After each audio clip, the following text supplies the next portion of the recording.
Hello friends, नमस्कार। आज इस वीडियो में हम देखेंगे कि पिवट टेबल कैसे बनाया जाता है। अब पिवट टेबल बनाने की ज़रूरत क्यों पड़ती है कि जब आपके पास कोई बहुत बड़ा डेटा है और आपको कुछ उसमें से विश्लेषण मतलब कि एनालिसिस करना है, तो पिवट टेबल ये सब काम आपका चुटकियों में कर सकता है। तो इस वीडियो में हम देखेंगे कि पिवट टेबल कैसे बनाया जाता है और उसके कुछ फीचर्स के बारे में भी हम डिस्कस करेंगे।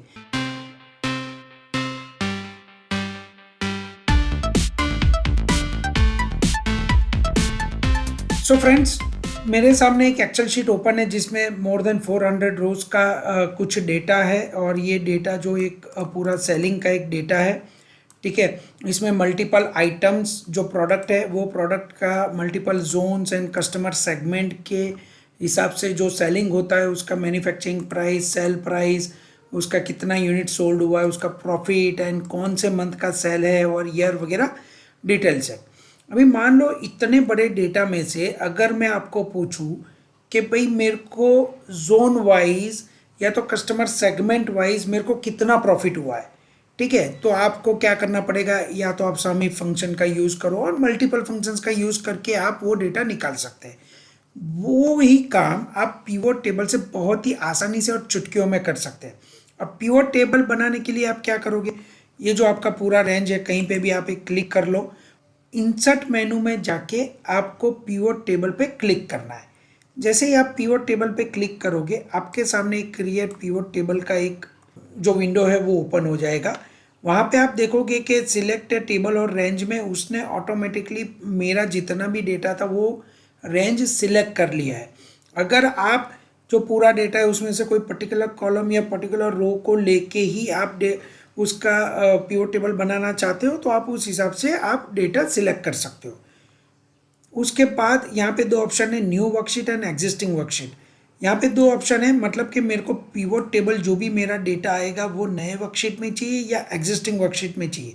अगर मेरे को एग्जिस्टिंग वर्कशीट में चाहिए तो यहाँ पे सिलेक्ट करके मेरे को जहाँ पे भी जो सेल में वो डेटा चाहिए वो सेल में सिलेक्ट कर लूँगा, ठीक है। लेकिन ये डेटा बहुत बड़ा है तो मैं न्यू वर्कशीट में ही ये पूरा पिवट टेबल लेके जाता हूँ।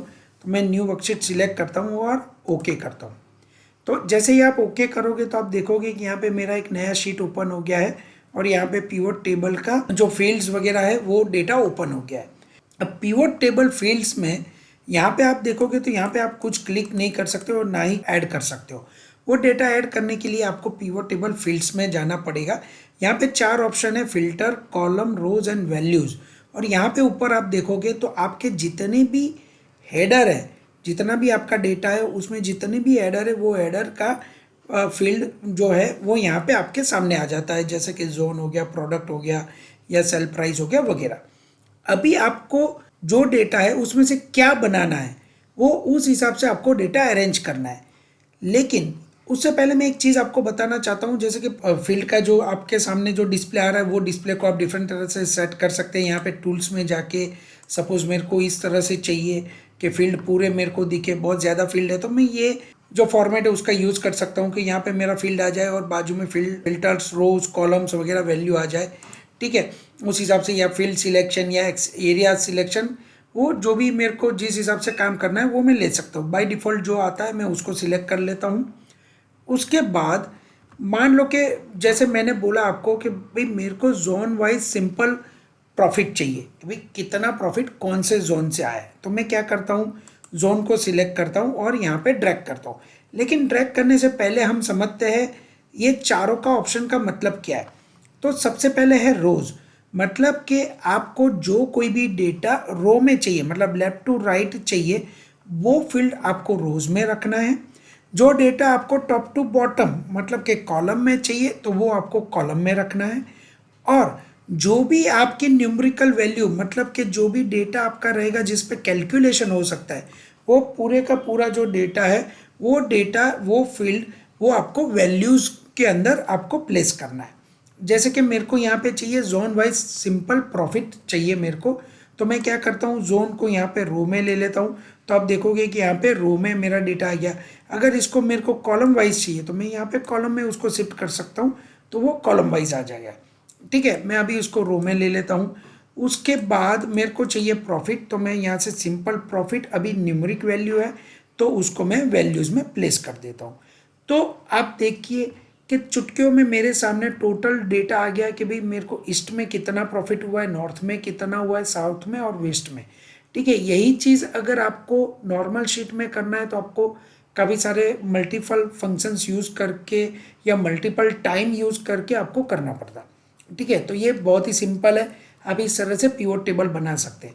अभी यहाँ पे जो आपने पिवट टेबल बनाया है उसका आपको हेडर चेंज करना है तो आप यहाँ पे हेडर भी चेंज कर सकते हो। सपोज मैंने लिख दिया जोन, ठीक है, और सम ऑफ प्रॉफिट, तो इस हिसाब से आप उसका फिल्टर भी चेंज कर सकते हैं।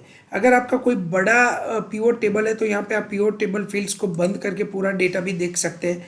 अगर आपको फील्ड में कोई वापस चेंज करना है तो पिवट टेबल एनालाइज मेनू के अंदर यहाँ से जाके आप फील्ड लिस्ट को वापस ऑन भी कर सकते हैं। ठीक है, अभी मान लो कि आपको इसमें जो प्रॉफिट है उसमें प्रोडक्ट वाइज भी चाहिए, मतलब कि मेरा जो जोन है वो मेरे को रो में चाहिए और उसके अलावा मेरे को प्रोडक्ट वाइज भी प्रॉफिट चाहिए। तो मैं क्या करूँगा, यहाँ से प्रोडक्ट लेके सिंपल उसको कॉलम में पेस्ट कर दूंगा, तो मेरे को जो मेरी प्रोडक्ट है वो प्रोडक्ट का भी प्रोडक्ट वाइज मेरे को प्रॉफिट पूरा मिल जाएगा कि जैसे ईस्ट जोन में बटर का इतना प्रॉफिट है या बटर मिल्क का इतना है या चीज़ का इतना है वगैरह। अगर ये रो और कॉलम को मेरे को शिफ्ट करना है तो मैं उसको सिंपल यहाँ से शिफ्ट कर सकता हूँ, प्रोडक्ट को इधर ला सकता हूँ और जोन को इधर लेके शिफ्ट कर सकता हूँ। तो मेरा जो डेटा है वो ईस्ट नॉर्थ वगैरह सेट होके मेरा प्रोडक्ट इस तरह से आ गया है। ठीक है, और यहाँ पे जोन की जगह पे मैं लिख देता हूँ प्रोडक्ट। तो इस हिसाब से आप जो भी डेटा है आपको वो कॉलम से रो या रो से कॉलम शिफ्ट कर सकते हैं। ठीक है, तो आपको रोज और कॉलम्स में क्या रखना है वो आपको समझ में आ गया होगा और उसके बाद वैल्यूज़ में क्या रखना है आपको वो भी समझ में आ गया होगा। अभी मान लो कि मेरे को अभी ये जो भी मैं सेल करता हूँ वो different type of customer segment में करता हूँ, मेरे को कोई particular customer segment wise data देखना है तो मैं क्या कर दूँगा, तो मान लो वो कस्टमर सेगमेंट को मैं यहाँ प्रोडक्ट के साथ भी, मतलब कि आप कोई भी रो या कॉलम जो है वहाँ पे मल्टीपल भी डेटा ऐड कर सकते हो। तो यहाँ पे जो भी आपके पास डेटा है उसको आप ग्रुप करके एक साथ भी देख सकते हो। ठीक है, अभी मान लो आपने कोई ये डेटा ऐड कर दिया और आपको लगता है कि अरे ये मैंने ये गलत कर दिया या तो आपको कुछ डिफरेंट टाइप से चाहिए, तो यहाँ से जो भी फील्ड है वो आप उसको सिंपली रिमूव भी कर सकते हो। यहाँ से राइट क्लिक करके इसके ऊपर राइट क्लिक करके आप रिमूव फील्ड कर सकते हो, या तो इसको सिंपली यहाँ से आप ड्रैग करके बाहर छोड़ सकते हो। तो देखिए आपके सामने जो है कॉलम का डेटा चला गया।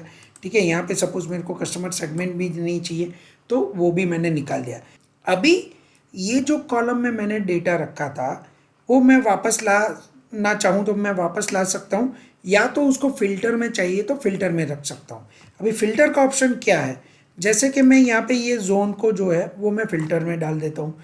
मेरे को ये चाहिए कि मेरे को सिर्फ ईस्ट जोन का डेटा देखना है कि भाई ईस्ट जोन में मेरा प्रॉफिट कितना हुआ है, तो मैं सिर्फ ईस्ट यहाँ पे सिलेक्ट कर लेता हूँ और ओके कर देता हूँ। तो अगर आप देखोगे तो मेरी जो डिफरेंट प्रोडक्ट है उसका ईस्ट जोन में कितना प्रॉफिट हुआ है वो आ जाएगा।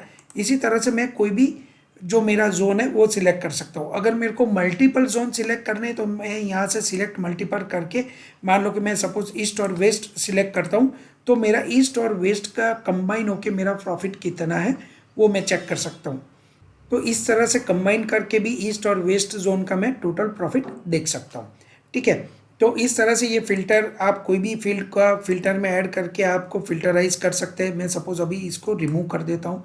ओके फ्रेंड्स, तो यहाँ पे अगर आपने देखा तो मेरे को प्रोडक्ट वाइज मेरे को प्रॉफिट मिल रहा है।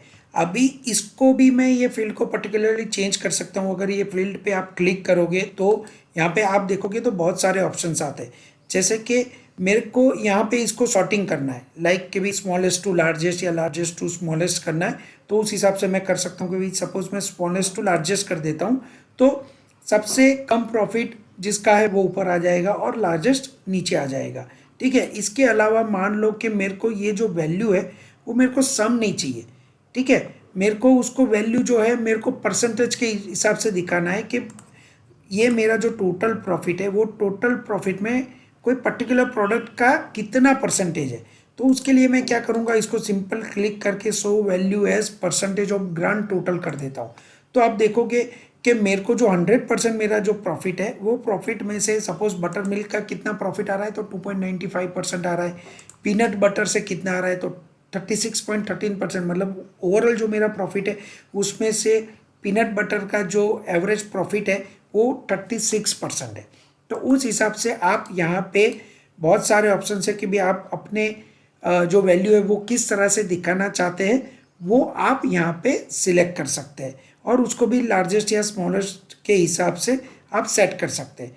इसके अलावा मान लो कि जो मेरा प्रॉफिट है उसको मेरे को मल्टीपल टाइम दिखाना है, और मल्टीपल टाइम मेरे को उसका काउंट डिफरेंट डिफरेंट दिखाना है।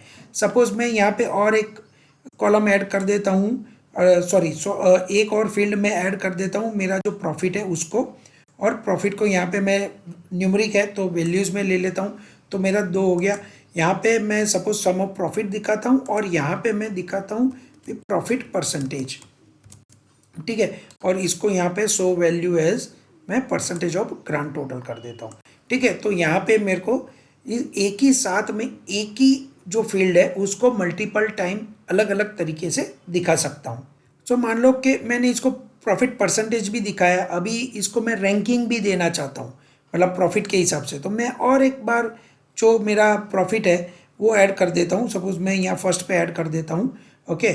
और क्या करता हूँ, इसको जो है मैं रैंकिंग देता हूँ। तो सपोज रैंकिंग करने के लिए मैं क्या करूँगा, राइट क्लिक करके शो वैल्यू एज में मैं उसको रैंक दे देता हूँ, भाई स्मॉलेस्ट टू लार्जेस्ट देना है या लार्जेस्ट टू स्मॉलेस्ट देना है, जिस हिसाब से आपको सेट करना है वो रैंक दे देता हूँ। तो यहाँ पे वो मेरे को पूछ रहा है कि भाई कौन सा बेस फील्ड है, तो बेस फील्ड मेरा प्रोडक्ट ही है, ओके कर देता हूँ।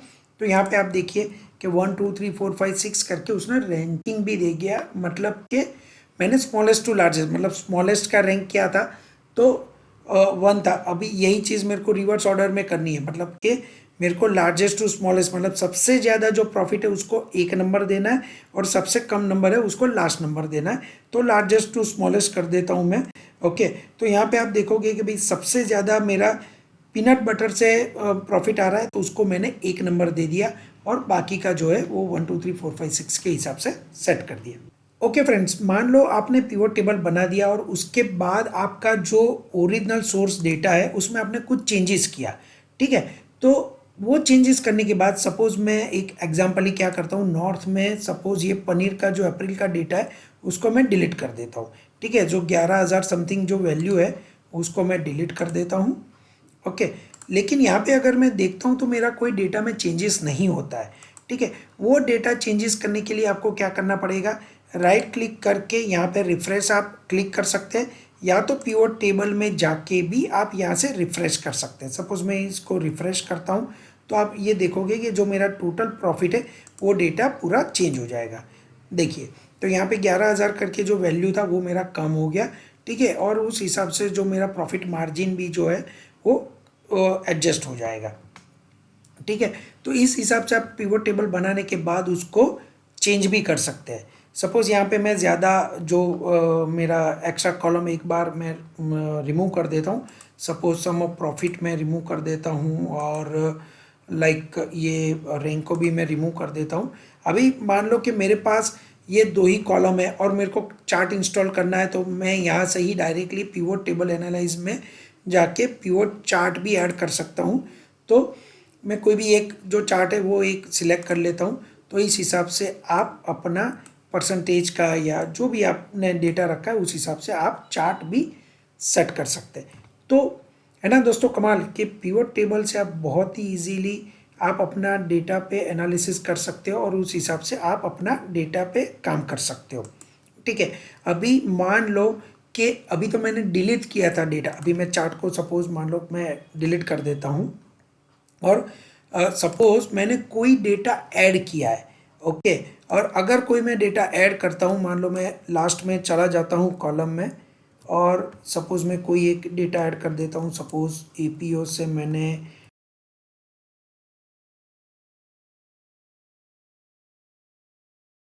तो अगर आप यहाँ पे देखोगे कि सपोज मैंने यहाँ पे प्रॉफिट जो परसेंटेज है उसको मैं निकाल देता हूँ और सिंपल प्रॉफिट ले लेता हूँ ताकि आपको समझ में आ जाए। तो सपोज यहाँ पे जो मेरा 31 लाख का जो प्रॉफिट है, वो प्रॉफिट अगर मैं यहाँ से डेटा में रिफ्रेश करता हूँ, ठीक है, तो मेरा डेटा में कोई चेंज नहीं हुआ, जबकि मैंने 2 लाइन ऐड किए। क्यों? क्योंकि अगर आप इसका डेटा सोर्स देखोगे, जहाँ से मैंने डेटा लिया था वहाँ पे वो चेक करने के लिए अगर मैं जाता हूँ तो पिवट टेबल एनालाइजर में चेंज डेटा सोर्स करके है, यहाँ पे आप क्लिक करोगे तो आपको पता चलेगा कि आपने 415 रो तक ही, मतलब कि अगर मैं इसको नीचे जाता हूँ तो 415 रो तक ही आपने ये डेटा किया था। दो जो आपने नए रो ऐड किए वहाँ पे उस हिसाब से आपको डेटा ऐड करना पड़ेगा, या तो रेंज चेंज करनी पड़ेगी। तो मैं क्या करता हूँ, 415 की जगह पे 417 कर देता हूँ और ओके कर देता हूँ। तो आप देखिए कि यहाँ पे अभी मैं रिफ़्रेश करूँ या नहीं करूँ, उस हिसाब से उससे पहले ही मेरा डेटा यहाँ पे रिफ़्रेश हो गया है। सो फ्रेंड्स, अगर आपको इस तरह से डेटा का जो सोर्स है वो चेंज करना है, कम या ज़्यादा करना है, वो आप कर सकते हैं। तो दोस्तों, इस वीडियो में हमने पिवट टेबल कैसे बनाया जाता है और उसके कुछ बेसिक फीचर्स के बारे में हमने डिस्कशन किया। पिवट में भी बहुत सारे ऑप्शंस है, जैसे कि स्लाइसर ऐड करना, टाइमलाइन ऐड करना, या तो जो आपने पिवट टेबल बनाया है उससे चार्ट कैसे बनाना वगैरह, बहुत सारे ऑप्शंस है। एक ही वीडियो में ये सब ऑप्शंस अगर मैं ऐड करूँगा तो वीडियो बहुत लंबा हो जाएगा। तो ये सभी चीज़ें हम नेक्स्ट वीडियो में देखेंगे कि पिवट टेबल में कुछ एडवांस फीचर्स कैसे हैं और उससे आप और अच्छा डैशबोर्ड वगैरह कैसे बना सकते हैं। तो मैं हिमांशु कल्याणी आप सभी दोस्तों का शुक्रिया अदा करता हूँ, आपने ये वीडियो पूरा देखा इसके लिए, और आशा रखता हूँ कि ये वीडियो आपको पसंद आया होगा। और मिलते हैं जल्द ही नेक्स्ट वीडियो में। तब तक हमेशा की तरह खुश रहिए, स्वस्थ रहिए। Thank you.